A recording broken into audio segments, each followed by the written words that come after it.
Everyone, welcome back to my channel. আশা করি তোমরা সবাই ভালো আছো। আমি ঝুমার লাইফ ইনসাইট চ্যানেলে তোমাদের সবাইকে ওয়েলকাম। আর এখন বিকেলবেলা, দেখো বিকেলে আমি এটা দিয়েই আমার স্ন্যাক্স বলো এটাই করি, কারণ আমি অন্য কিছু খেতে খাই না এখন শরীরের জন্য। এটা আমার এটা আমার খুব প্রিয় খাবারও বলতে পারো ছোটোবেলা থেকে। ওই চায়ের মধ্যে একটু বিস্কুট আর দুধ আর ওই একটু গুড় দিয়ে আমি এই খাবারটা খেতে খুব পছন্দ করি, একসাথে মেখে খুব টেস্টি লাগে। তোমরা কে কে খেয়ে থাকো আমাকে কমেন্টে জানিও, তোমরা যদি কেউ খেয়ে এটা খাও।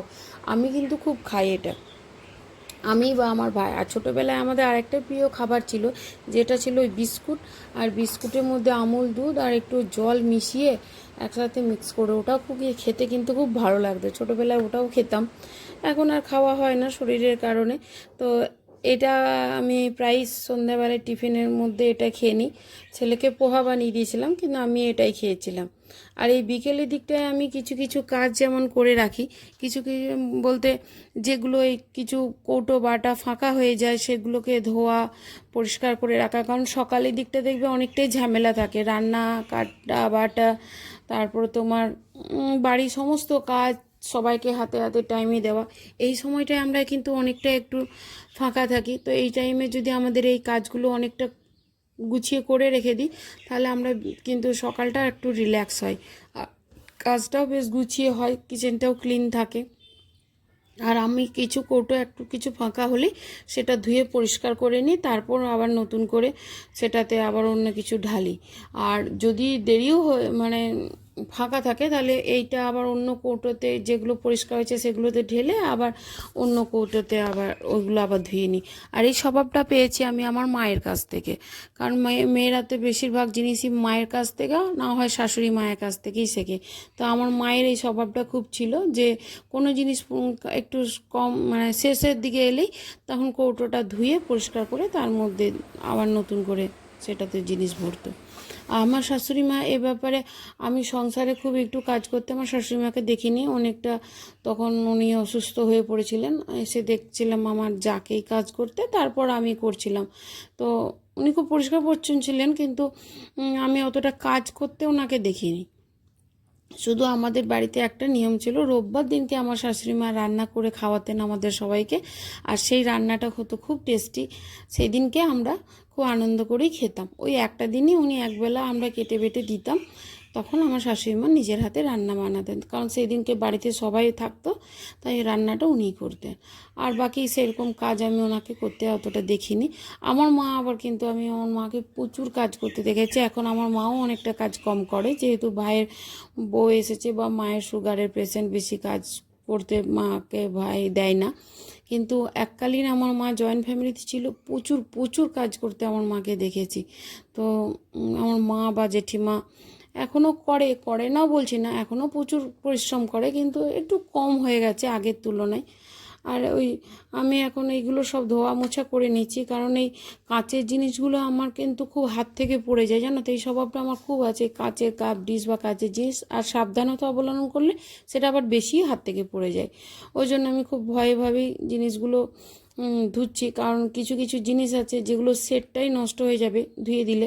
আর আমি যেদিন ধুই সেদিনকে ম্যাক্সিমাম চেষ্টা করি বিকেলের দিকে সবগুলো একবার করে পরিষ্কার করে নেওয়া, কারণ এগুলো পরিষ্কার না করলে মাঝে মাঝে একটা অনেক নোংরা বসে যেতে পারে। তাই আমরা যদি মাঝে মাঝে এগুলো পরিষ্কার করে নিই, অনেকটা হালকাও থাকে এবং কিচেনটা নিট অ্যান্ড ক্লিনও দেখতে লাগে।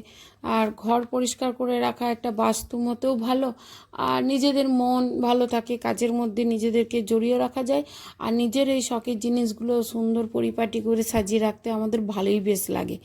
তাই আমি কিন্তু কাজগুলো করে নিচ্ছি। আর যেহেতু তোমাদের দাদাভাই বাড়িতে ছিল না, ছেলে পড়াশুনো করছিল, আমার রাতে সবজিটাও বানানো ছিল, তো এখন দেখলাম আমার কাছে হাতে অনেকটাই সময়, তাহলে আমি আজকে এই ধোয়া মোছাগুলো একটু করেই নিই সময় যখন রয়েছে। আর আজকে আর বিকেলে ওপরের দিকে সন্ধ্যাবেলায় বসতে যাইনি বান্ধবীদের সাথে, কারণ আমি দেখলাম এই কাজগুলো আছে, এগুলো আজকে হাতে হাতে গুটিয়ে নিই। আর ছেলেও বাড়িতে একা আছে, অন্যদিন তোমাদের দাদাভাই থাকে, ও বসে থাকে, ছেলে পড়াশুনো করে, তখন আমি ওপরের দিকে যাই। আর আজকে দেখলাম যে না, ও একা থাকবে, বোর ফিল করবে, তাহলে আমিই বরং বসে থাকি। আর ছেলে মেয়ে আর দেখো এটা আমার চাউমিনটা সেদ্ধ হয়ে গেছে। এটা কিন্তু কাল সকালে ছেলে টিফিনের জন্য চাউমিনটা সেদ্ধ করে রেখে দিলাম, তাহলে কি সুবিধা হয় সকালবেলায় তাড়াতাড়ি বানিয়ে নিতে। এরকম কিছু কিছু কাজ যদি আমরা বিকেলের দিকে সেরে রাখি না, তাহলে আমাদের অনেকটাই সকালের দিকটা অন্তত অনেকটাই রিল্যাক্স হয়, মানে কাজগুলো করতে সুবিধা হয়। তো যেটা বলছিলাম, তো ছেলে একটু বড় হয়ে গেলে না বেশি ছাড়াও একা ছাড়াটা খুব একটু ভালোও না। একটু একটু আমি বলছি না যে একদম সন্দেহ করে রাখো, কিন্তু একটু চোখে রাখা, একটু দেখে রাখা, কারণ এখন মোবাইল ল্যাপটপ বিভিন্ন তাদেরকে দিতেও হচ্ছে।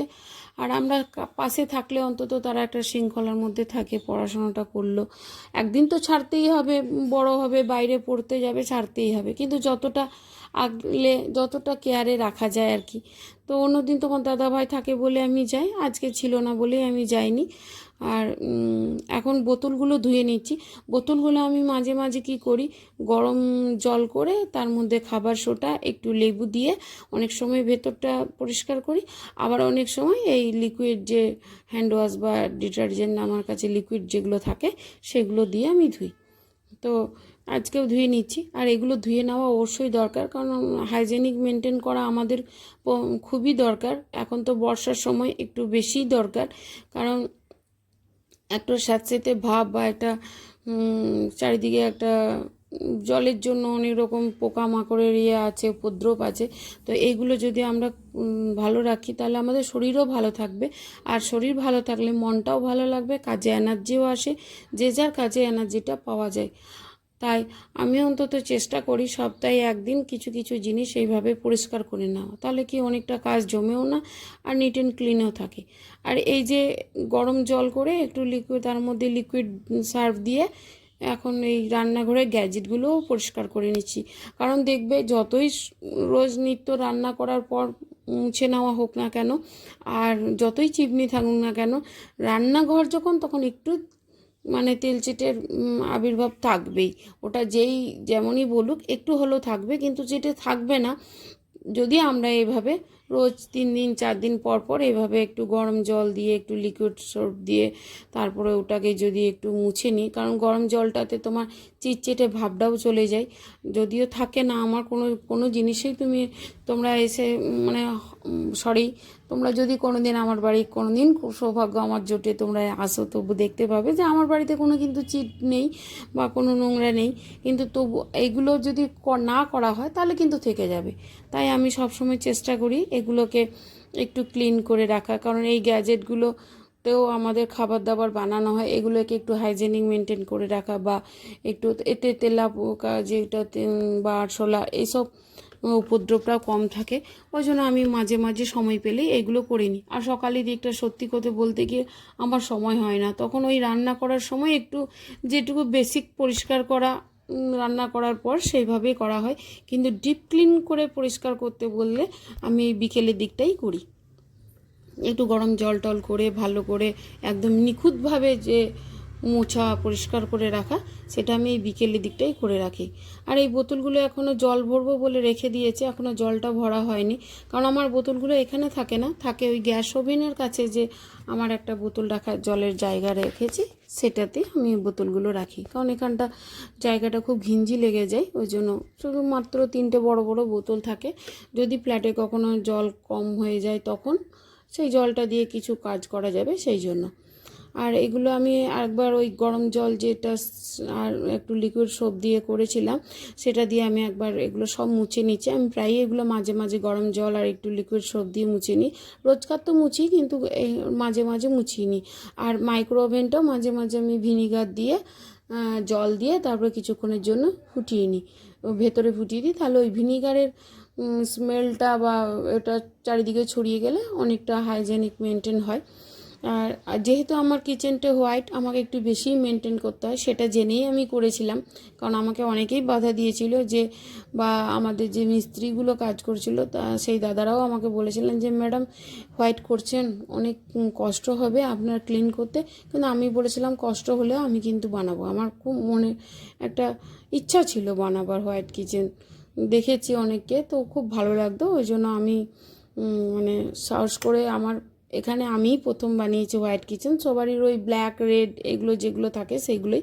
তো এখন সবাই আবার আমারটা দেখে সবার খুব ভালো লেগে গেছে, সবাই বলছে আমরাও এটা করলেই ভালো লাগতো, আমাদেরও খুব পছন্দ হয়েছে, এটা করলে ভালো হতো। যাই হোক, সবারটাই কিন্তু সুন্দর, রেডটা ব্ল্যাক এগুলোও কিন্তু দেখতে খারাপ লাগে না। রান্নাঘর তো একটু ডিপ কালার দিলে কি খাটনিটা কম হয়। তো আমি কিন্তু লাইট কালার দিয়েছি খাটনি হবে বলেই, কারণ আমার খুব ভালো লাগে হোয়াইট জিনিসটাই আমার পছন্দ বেশি। দেখবে আমার বাড়িতে ম্যাক্সিমাম হোয়াইট বা হালকা কোনো কালার দিয়েই সব কিছু বানানো, ওই জন্য। আর এক হয় আমি ব্ল্যাক, খুব ব্ল্যাক পছন্দ করি, ডিপ ব্ল্যাক। তো এই জন্য এগুলো আমি সব পরিষ্কার করে নিলাম, কষ্ট হবে জেনেও আমি কিন্তু হোয়াইট বানিয়েছি। আর এখন এই গরম জল করে তার মধ্যে একটু লিকুইড সোপ দিয়ে এই কিচেনে যে টাওয়ালগুলো আমি ইউজ করি, হ্যান্ড কিচেনের যেসব কাপড়গুলো আমার ইউজ করা হয় সেগুলোকে আমি একবার গরম জল দিয়ে ফুটিয়ে তারপর ক্লিন করে নিই। এটাতে কি হয়, হাইজেনিকটা মেনটেন করা থাকে। কারণ রোজকার তো সার্ফ দিয়ে একটু কাচাই হয়, কিন্তু এখন একটু গরম জল দিয়ে মুছে নিলে কি হয়, সেই জিনিসটা আরও একটু খুব সুন্দর করে যত জাম ছিল সেই জামগুলো কিন্তু গরম জলে ফুটিয়ে দিলে চলে যায়।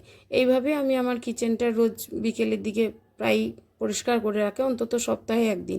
আর এখানে কিছু কিছু জামা কাপড় ছিল যেগুলো ভাঁজ করা হয়নি, আর যদি ভাঁজ আমি করেও রাখি তাহলে কি করি, আমি এগুলো এই বিকেলের দিকে কোনটা আয়রনে যাবে, কোনটা বাড়িতে আয়রন হবে, বা কোনটা কোন ওয়ার্ড্রপে কার কোথায় সেট হবে, সেটা আমি ম্যাক্সিমাম বিকেলের দিকেই গুছিয়ে নিই।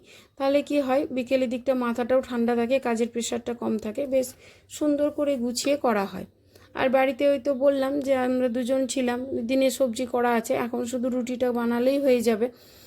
রুটিটা করে নেবো, তাহলে আমাদের হয়ে যাবে। ছেলের পড়াশোনা প্রায় কমপ্লিটের দিকে, ও একটু পড়বে, খাওয়া দাওয়ার পরও ও কিছুক্ষণ পড়াশোনা করবে। তো এখনকার ও বললো মা খেতে দিতে, এইগুলো গুছিয়ে নিয়েই আমি খেতে দেবো। তো ভিডিওটা যদি ভালো লেগে থাকে অবশ্যই সাবস্ক্রাইব করে দিও, আর যারা করেছে তাদেরকে ধন্যবাদ। আর আমার ভিডিওটি কেমন হয়েছে মতামত কমেন্টে তোমরা জানিও। তো আর বেশি ভিডিওটা বড় করলাম না, আশা করি তোমাদের সবার ভালো লাগবে। তোমরা সবাই ভালো থাকো, তোমাদের সাথে দেখা হবে নেক্সট একটা ব্লগে সুন্দর একটা ভিডিও নিয়ে।